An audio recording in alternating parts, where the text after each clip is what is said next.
নমস্কার, CNN 24 সংবাদে আমি নীলাঞ্জন আপনাদের স্বাগত জানাচ্ছি। প্রথমেই সংবাদ শিরোনাম। Diludhar memorial open international FIDE rating chess tournament উদ্বোধন করলেন মন্ত্রী কৌশিক রায়। টুর্নামেন্ট চলবে 28 জানুয়ারি পর্যন্ত। সিসিটিভি ক্যামেরায় বন্দী থাকা ঘাতকদের আড়াল করে নির্দোষ ব্যক্তিকে গ্রেপ্তার করেছে বাজারিছড়া পুলিশ। জেলা সভাপতি শামসুদ্দিন বড়লস্করের সভাপতিত্ব খারিজ করায় বিক্ষোভ হাইলাকান্দি জেলা কংগ্রেসের কর্মকর্তাদের। এবারে সংবাদ বিস্তারিত। শুক্রবার শিলচর সদরঘাট রোডের বরাক ভিউ রেসিডেন্সি হোটেলের ব্যানকেট হলে সিদ্ধানন্দজি এডুকেশন ট্রাস্টের উদ্যোগে ও মারোয়ারি যুবমঞ্চ টাইটান্সের সহযোগিতায় third late Diludhar memorial open international FIDE rating chess tournament শুরু হয়েছে। টুর্নামেন্ট 24 জানুয়ারি থেকে 28 জানুয়ারি পর্যন্ত চলবে। এদিন টুর্নামেন্টটি প্রদীপ প্রজ্বলন করে উদ্বোধন করেন চেয়ারম্যান তথা মন্ত্রী কৌশিক রায়। এছাড়া সঙ্গে ছিলেন ভাইস চেয়ারম্যান মূলচাঁদ বৈদ, ডক্টর বিভাস দেব, এবিসিআই ডিরেক্টর বুধমল বৈদ, ডিরেক্টর দিব্যেন্দু দাস সহ অন্যান্যরা। অনুষ্ঠানে বক্তব্যে মন্ত্রী কৌশিক রায় বলেন, চেস খেলা মানুষের মানসিক ও বৌদ্ধিক বিকাশে সহায়তা করে। এদিন আয়োজক কমিটির ভাইস চেয়ারম্যান মূলচাঁদ বৈদ জানান, প্রতিযোগিতায় 250 প্রতিযোগী অংশগ্রহণ করেছেন।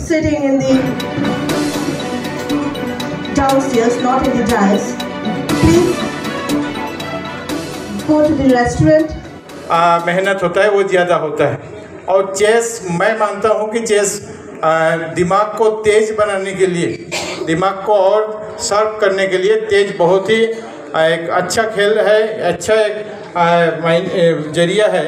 इसलिए जो भी पार्टिसिपेंट यहाँ पे आए हैं मैं उन सब का अभिनंदन करता हूँ, स्वागत करता हूँ हमारे इस वराक वैली में, इस ऑर्गेनाइजेशन में, दिलुधर मेमोरियल कंपटीशन में जो लोग भाग लिए हैं। इस बार जब आप लोग को मालूम है कि 2 साल से असम के माननीय मुख्यमंत्री डॉक्टर हिमंत बिश्व शर्मा जी खेल महारन शुरू किए। पिछले 5 इवेंट्स था पिछले साल, और इस साल 5 इवेंट के साथ साथ नया 3 इवेंट हम लोग मुख्यमंत्री जी ने ऐड किया है, जिसमें एक चेस भी है। और चेस इस बार हमारे हर ब्लॉक्स में, हर पंचायत में, जीपी लेवल में असम में लगभग 2263 गांव पंचायत हैं। 2263 गांव पंचायत में चेस कंपटीशन हुआ। और उसके बाद में 250 के करीब ब्लॉक है, ये सारे ब्लॉक्स में भी ये चेस कंपटीशन हुआ। LSC लेवल में ब्लॉक कंपटीशन हुआ। अभी आने वाले कुछ दिन में डिस्ट्रिक्ट लेवल में जो खेल महारन का पार्ट 3 है वो डिस्ट्रिक्ट लेवल में होगा, उसके बाद में स्टेट लेवल में होगा। लगभग 3 महीना पहले इसका आयोजन प्रारंभ हुआ था। हम लोगों ने इसके चेस के जो आज का इस ओपनिंग सेरेमनी में हमारे आसाम सरकार के मिनिस्टर कौशिक राय जी इस खेले के चेयरमैन भी है, और अभी आसाम सरकार में हमारे मिनिस्टर, मैं उनका हार्दिक स्वागत अभिनंदन करता हूं। और सभी को मैं आज इस खेले में जो भाग लेने आए हैं और मीडिया भाइयों से निवेदन है, आज इस जो ये यहाँ पर खेला होने जा रहा है इसकी प्रचार प्रसार के माध्यम से आप लोग सभी को जानकारी दें। ये 24 तारीख से 28 तारीख तक ये खेला चलेगा। 250 पार्टिसिपेंट ने इसमें भाग लिया है।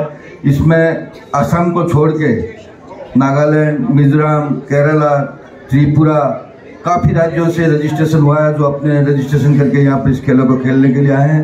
और हमारे इंटरनेशनल जो नाम दिया इसमें इंटरनेशनल के साथ में एक हमारे टर्की से भी एक भाई इस खेले में भाग लेने के लिए आया है। और भी काफ़ी हमारे पड़ोसी राज्य से भी एप्लीकेशन आए थे, लेकिन यहाँ की कुछ कानूनी प्रॉब्लम की वजह से उस रजिस्ट्रेशन को हम लोगों ने उसी बार रिजेक्ट कर दिया था। उनका रजिस्ट्रेशन नहीं दे पा रहे थे, कारण उनकी रुकने की व्यवस्था भी हमारे यहाँ पर थोड़ी बंदी सी है, इसलिए हम लोग नहीं दे पा रहे थे। সিসিটিভি ক্যামেরায় বন্দী থাকা ঘাতকদের আড়াল করে নির্দোষ ব্যক্তিকে গ্রেফতার করেছে শ্রীভূমি জেলার বাজারিছড়া পুলিশ। প্রসেনজিৎ আকুড়া হত্যাকাণ্ডে ভিডিও ফুটেজে দেখা গেছে উত্তম গৌড় এবং শ্যালক অমিত গৌড় প্রসেনজিৎ হত্যাকাণ্ডে জড়িত। মূল অভিযুক্ত উত্তম গৌড়কে 14 জানুয়ারি ঘটনার দিন আটক করার পর অনেকের সামনে শ্যালক অমিতের সঙ্গে মিলে প্রসেনজিৎকে হত্যার কথা স্বীকার করেছে। সিসিটিভি ফুটেজে এর প্রমাণ রয়েছে। অথচ প্রায় 10 দিন অতিক্রান্ত হলেও অমিতকে পুলিশ গ্রেফতার করেনি। উপরন্তু এলাকার কতিপয় প্রভাবশালী ব্যক্তির যোগ সাজেশে নির্দোষ অসুস্থ প্রাণ গৌরকে গ্রেফতার করেছে পুলিশ। যে প্রাণ গৌরের সঙ্গে গত 15 বছর থেকে সম্পর্কহীন হত্যাকারী উত্তম গৌরের। বাজারচোরা পুলিশের এই কর্মকাণ্ডে বিভিন্ন প্রশ্নচিহ্ন দেখা দিয়েছে। শ্রীভূমির পুলিশ সুপার পার্থপ্রতিম দাসের কাছে পরিবার ও পরিজনদের দাবি নিরপেক্ষ তদন্ত করে ব্যবস্থা নিক পুলিশ। अनामिका गौर है, मैं प्राण गौर की बेटी हूँ। जैसे कि आप लोगों को पता है, यहाँ पे मतलब कुछ दिन पहले डेट 14 को एक मर्डर केस हुआ जो मेरे चाचू ने मर्डर किया है, क्योंकि सीसीटीवी फुटेज पे दिख रहा है जिसमें मेरे पापा का कोई इन्वॉल्व ही नहीं है। फिर भी उस दिन के रात को मेरे पापा बाजार से आए, 7 बजे आए और ऐसे खाना पीना खा के हम लोग 10 बजे के करीब सो गए थे। हम लोग को उतना पता नहीं, फिर से आवाज आया गेट से कि कोई बुला रहा है बोल के, तो हम लोग बाहर गए तो फिर 2-3 पुलिस थे, आके हमें बोले हैं कि तुम्हारे पापा किधर है। तो हम लोग ने कहा नहीं सोए हैं, क्यों कुछ काम है क्या? तो उन्होंने कहा हाँ हाँ काम है हमारा, थोड़ा बुलाइए। तो आके गिरफ्तार करके ले गए। तो फिर मेरा भाई और मेरे अंकल गए पीछे पीछे, तो बोला कि नहीं कुछ पूछताछ करना है क्योंकि यहाँ पे मर्डर हुआ है जो इनके छोटे भाई ने किया है। लेकिन उनसे हमारा कोई लेना देना नहीं है। 10 साल से जमीन को लेकर ऐसे बहुत सारा लफड़ा चल रहा है, तो उनके से उनका बातचीत नहीं होता है। फिर से उसके बाद दिन भी गए और एक अंकल आए हुए थे सिलचर से, वो भी साथ पे गए थे। फिर जाके ऐसे बातचीत हुआ तो वहां पे चाचू भी थे और मेरे पापा भी थे। फिर मेरा भाई ने अंदर घुस के पूछा कि क्या बात है, किसने मारा है? तो अंकल ने खुद कहा कि नहीं मैंने मारा है, इसमें मेरे पापा का कोई इन्वॉल्व ही नहीं है। अंकल का नाम है उत्तम गौर बोल के नाम है, और सीसीटीवी फुटेज पे भी दिख रहा है कि अंकल ने ही किया, और अंकल ने बोला भी है कि मैंने मारा और मेरा साला इस पे इन्वॉल्व था। साला का नाम है वो अमित गौर उसका नाम है, और वो उसी दिन आया था और उन दोनों ने ही मिलके किया। सीसीटीवी में भी दिख रहा है। इसीलिए हम लोग एसपी सर से बहुत बड़ा रिक्वेस्ट हम लोगों का कि आप सीसीटीवी फुटेज चेक करिए। अगर उस पे मिला कि मेरे पापा ने किया है तो आप उनको सजा दीजिए, अगर नहीं मिला तो उनको छोड़िए, क्योंकि कोई भी आदमी जिसने कुछ किया नहीं उसको रख के तो कोई फायदा नहीं है ना फालतू में। यहाँ तक ऐसे पता है कि ये पॉलिटिक्स प्रेशर है, क्योंकि उस दिन जिस दिन मर्डर हुआ उसके बाद दिन सुबह सुबह बहुत सारे लोग आए, आके तोड़ा फोड़ी करने लगे, हमें भी धमकी दिए कि तुम्हारा घर जला देंगे, ये कर देंगे, वो कर देंगे। और उनके साथ जो थे सारे पॉलिटिक्स वाले थे, जिसका नाम उन लोग खुद पता है, हमें बताना नहीं पड़ेगा। और सब लोगों ने तोड़ फोड़ किया एकदम अच्छे से। उसके बाद गए और हमें धमकी भी दिया है कि तुम्हारा घर जला देंगे और तुम्हारा पापा आने के बाद उनको भी मार डालेंगे। হাইলাকান্দি জেলা কংগ্রেস ভবনে অসম প্রদেশ কংগ্রেস কমিটির সাধারণ সম্পাদক তথা হাইলাকান্দির জেলা কংগ্রেসের তত্ত্বাবধায়ক রফিকুল ইসলামের সামনে জেলা সভাপতি শামসুদ্দিন বড়লস্কর সভাপতিত্ব খারিজ করার জন্য বিক্ষোভ প্রদর্শন করেন জেলা কংগ্রেসের কর্মকর্তারা। জেলা সভাপতি শামসুদ্দিন বড়লস্কর জেলায় দায়িত্বে থেকে বিজেপির হয়ে কাজ করে যাচ্ছেন বলে অভিযোগ জানান এবং অসম প্রদেশ কংগ্রেসের সাধারণ সম্পাদক তথা হাইলাকান্দি জেলার তত্ত্বাবধায়ক রফিকুল ইসলাম আশ্বাস দেন পঞ্চায়েত নির্বাচনের আগে এর বিহিত ব্যবস্থা গ্রহণ করা হবে।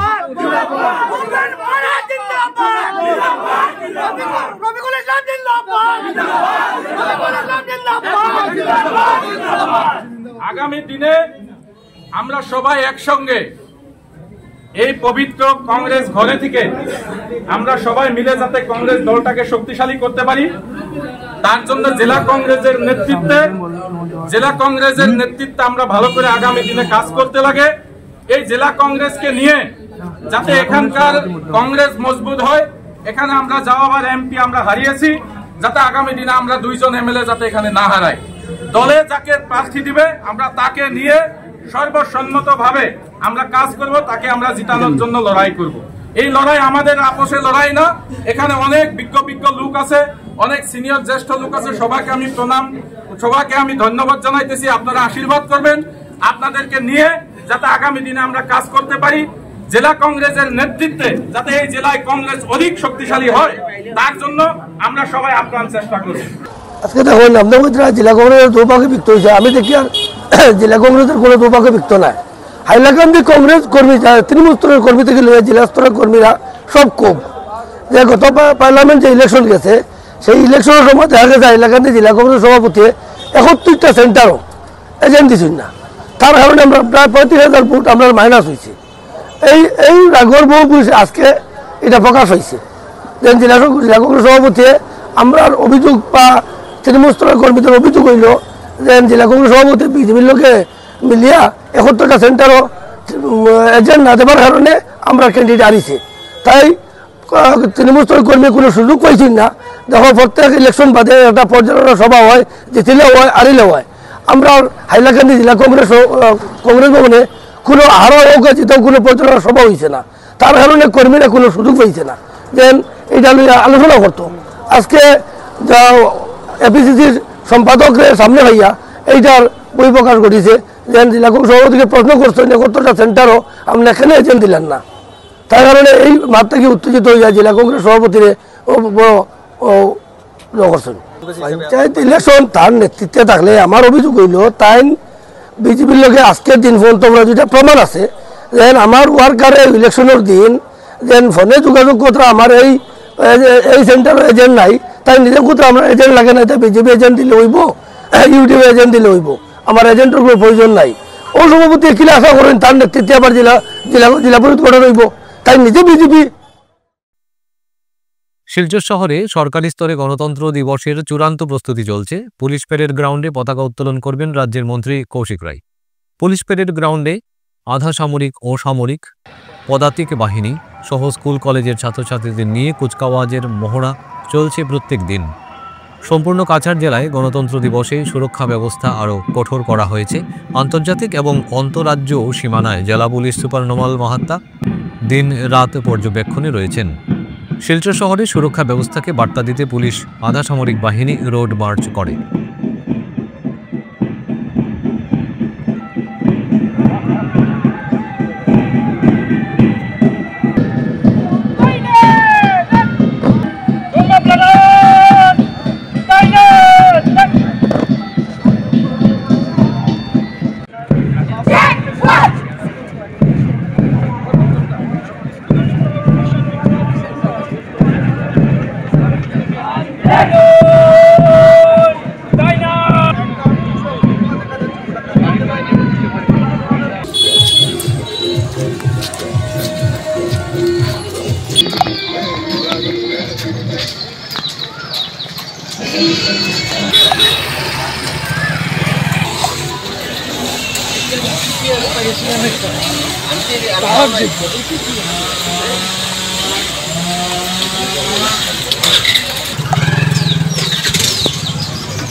जो parade, flag hoisting, cultural programme, tableau और जो हमारा करना होता है वो हमने आयोजित किया है। आज परेड की फाइनल प्रैक्टिस है जिसमें 29 parade contingent school, NCC, paramilitary forces के पार्टिसिपेट कर रहे हैं और फाइनल डे में कल्चरल प्रोग्राम होगा और 10 टेबलोस डिपार्टमेंट की होंगे और वीआईपी की स्पीच होगी। Honorable Cabinet Minister of Government of Assam, Shri Kaushik Rai, has been designated as a VIP for the program and मैं सबसे अनुरोध करता हूँ कि वो अधिक मात्रा में आके यहाँ प्रेजेंट रहें और प्रोग्राम को सफल बनाएं। आपको बहुत बड़ा जिले है, इसका हम लोगों का एक इंटरनेशनल बॉर्डर है और 3 इंटर स्टेट बॉर्डर है। हर तरह से हम लोगों ने जो इंटरनेशनल बॉर्डर है वहाँ पे BSF के साथ हम लोग रेगुलर पेट्रोलिंग कर रहे हैं। हम लोगों ने खुद जाके ऑफिसर के साथ हम लोग लास्ट नाइट हम लोगों ने पेट्रोलिंग किया सुबह तक इंटरनेशनल बॉर्डर पे। इस तरफ से हमारा जैसा मणिपुर बॉर्डर है, मणिपुर बॉर्डर जैसे because of the situation in the Manipur हम लोगों ने उसका तरफ ज़्यादा उसको हम लोगों ने इम्पोर्टेंस दिया है। उस जगह पे हमारा कमांडोज फोर्सेस हैं, उस तरह से हमारा बैटलियन फोर्सेस हैं और उस जगह पे हमारा जिरी नदी और हमारा बराक नदी है, दोनों में हमारा रिवाइलर पेट्रोलिंग रेगुलरली चल रहा है। और हम लोगों ने खुद जाके वहाँ के जो नामदाईलोंग है, रंगमाईजान है, रानी कॉलोनी है, ये सब जो जगह है हमारा फरफ्लांग एरिया है और बॉर्डरिंग मणिपुर, उस जगह पे हम लोगों ने रात को रुका है, लोगों के साथ बातचीत किया है और हम लोगों ने हमारा जो सिक्योरिटी इंतज़ाम करना है और जैसे हमारा मिजोरम बॉर्डर है, मिजोरम बॉर्डर में पैरामिलिट्री फोर्सेस वहाँ पे 3 पैरामिलिट्री कंपनियाँ वहाँ पे नियोजित हैं, वहाँ पे डिप्लॉयड हैं। तो हर तरह का बंदोबस्त जैसे ज़िला में कोई बाहर से आके घुस के यहाँ पे कोई ऐसा गलत काम को अंजाम ना दे, इसके लिए हर तरह से हम रेगुलर पेट्रोलिंग कर रहे हैं। और आज जो हमारा फाइनल परेड प्रैक्टिस चल रहा है, 31 कंटिजेंट है, 31 कंटिजेंट यहाँ पे अभी तक पार्टिसिपेट किया है और सब लोग अभी जो फाइनल इसमें जो होगा परफॉर्मेंस वहाँ पे सब लोग पार्टिसिपेट करेंगे। और इसके साथ साथ यहाँ पे हर तरह से मतलब स्कूल, कॉलेज हो, टाउन में हम लोगों का फ्लैग मार्च हो रहा है, ऑन फुट भी हम लोग मार्च कर रहे हैं हर जगह पे, तो पैरामिलिट्री फोर्सेस के साथ, CRP फोर्सेस के साथ।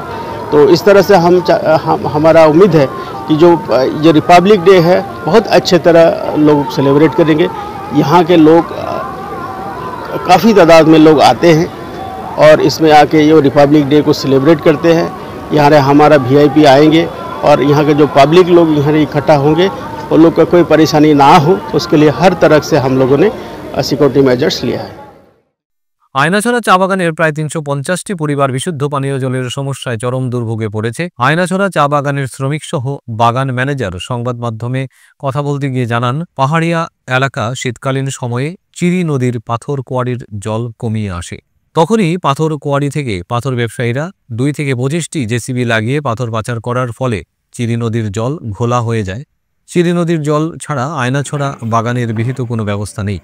এ নিয়ে বন বিভাগের DFO এবং লক্ষ্মীপুর রেঞ্জ অফিসে লিখিতভাবে জানিয়ে কোনো লাভ হয়নি। বাগানের সমস্যাগুলো নিয়ে সংবাদ মাধ্যমের সাহায্যে ঊর্ধ্বতন কর্তৃপক্ষের কাছে আর্জি জানান, যাতে অতি শীঘ্রই সমস্যার সমাধান হয়।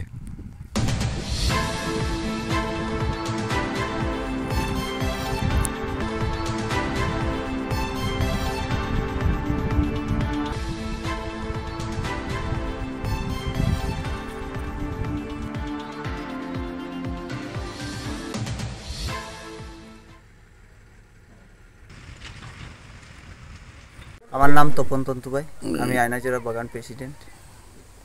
আপনার অভিযোগটা কি? আমরা অভিযোগ এটাই যে মানে আমরা নদীতে প্রায় এখানে 200-300 ওয়ার্কার মানে জল খায়, আর এই নদীতে অনেক মানে JCB চলায়, মানে জলটা দূষিত করে। আর এটা নিয়ে আমাদের বাগান ম্যানেজারও অনেকবার মানে মানুষ নিয়ে দৌড়াদৌড়ি করেছে, লাঠি দিয়ে মারপিট করেছে, কিন্তু তারা এখন পর্যন্ত মানে ওই সেম করতে থাকে আর কোনো ধরনের মানে রেসপন্স দেয় না। আমরা রাজদীপ গোয়ালাকেও এই ব্যাপারে জানাইছি যে আপনারা এখানে কি তাই সরকারি যে জল জীবন মিশনের কিছু নাইনি? আছে, কিন্তু বর্তমানে আমরা পিএইচই আছে, কিন্তু এটাই জলের কোনো নাই। মানে আগে বোরিং হয়েছিল, কিন্তু বোরিং থাকায়ও মানে আয়রন জল বের হচ্ছে, মানে জলটা খাওয়ার উপযোগী না। না, আমাদের বিধায়ককেও বলেছি, বিধায়ককেও বলা হয়েছে যে আমাদের নদী থেকে একটু জলের লাইনটা করে দিলে ভালো হয়, কিন্তু আজ পর্যন্ত হয়নি। কিন্তু আমাদের বাগান ম্যানেজার মানে এইটা নিয়ে আজ প্রায় 5-6 বছর হচ্ছে ওই বাগান ম্যানেজারই মেনটেন করে যাচ্ছে, আর এই জল আমরা বহন করছি, এই নোংরা জলটা। সদ্য প্রয়াত রাধামাধব কলেজের প্রাক্তন উপাধ্যক্ষ তথা বাংলা বিভাগের প্রাক্তন বিভাগীয় প্রধান ডক্টর ননীগোপাল দেবনাথ স্মরণে এক স্মরণ সভা অনুষ্ঠিত হয় রাধামাধব কলেজে। 24 জানুয়ারি শুক্রবার বেলা 12টায় কলেজের কনফারেন্স হলে incharge principal doctor Arundhati Dutta চৌধুরীর পৌরোহিত্যে অনুষ্ঠিত স্মরণ সভায় প্রয়াত অধ্যাপক দেবনাথের কর্মময় জীবনের নানান দিক নিয়ে আলোচনা করা হয়। সভার শুরুতে প্রয়াত দেবনাথের প্রতিকৃতিতে পুষ্পার্ঘ্য অর্পণ করে শ্রদ্ধা নিবেদন করা হয়।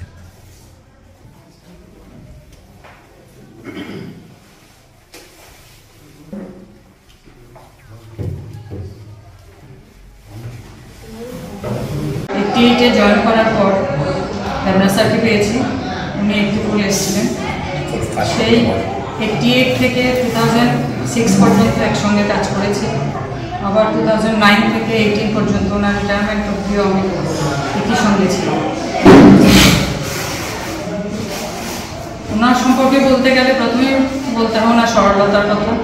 খুব সিম্পল মাইন্ডেড ছিলেন এবং খুব মায়াবী ছিলেন। আমাকে নিজের বোন বলতেন, যেরকম সিনহা স্যারও পুরো কলেজ সবাই জানতো সিনহা স্যার আমাকে বোন বলেন, ঠিক সেরকম দেবনাথ স্যারও আমাকে বোন হিসেবেই দেখতেন। উনি আগরতলা যাওয়ার পর বা হায়দ্রাবাদে অনেকদিন আমার সঙ্গে কথা হয়েছে ফোনে, তো ফোন করলেই বৌদির পাশ থেকে বলতেন, ও আমার বোন ফোন করছে, ও আমার বোনই ফোন। ফিরছে একটা বিরতির পর, আপনারা সবাই সঙ্গে থাকুন। এসে গেছে ভিভা ফুড কোর্ট, শিলচরের এই মুহূর্তের অন্যতম আকর্ষণ, যেখানে একই ছাদের তলায় আপনি পেয়ে যাবেন বিভিন্ন ধরনের মিষ্টি, রকমারি স্ন্যাক্স, থাকছে রুফটপ ক্যাফে, একই অঙ্গে এত কিছু। পিওর ভেজ এই ফুড কোর্টে আপনার আপনজনকে নিয়ে একটি সন্ধে কাটিয়ে যান। কথা দিচ্ছি আপনাকে আবারও আসতে হবে ভিভা ফুড কোর্টে। যোগাযোগ 9395935558 এই নাম্বারে। আপনাকে জানাই সাদর আমন্ত্রণ। ফিরে এলাম বিরতির পর। কেশব স্মারক সংস্কৃতি সুরভি পরিচালিত সুরভি পাঠদান কেন্দ্র আগুনটিল্লা এবং সুরভি পাঠদান কেন্দ্র উড়িয়াটিল্লা এই দুই জায়গায় কম্বল বিতরণ করল সংস্থা। কম্বল বিতরণ অনুষ্ঠানে উপস্থিত ছিলেন সংস্থার সভাপতি শুভ্রাংশু শেখর ভট্টাচার্য, যুগ্ম সম্পাদক সৌমিত্র দত্ত রায় ও অপর যুগ্ম সম্পাদক সজল কুমার দেব। গ্রামের কোমলমতি কচিকাচাদের মধ্যে আধুনিক শিক্ষার সাথে সাথে ভারতীয় মূল্যবোধ ও দেশপ্রেমের বীজ বপন করাই এই পাঠদান কেন্দ্রের মুখ্য উদ্দেশ্য বলে সভাপতি গ্রামবাসীদের সামনে তুলে ধরেছেন।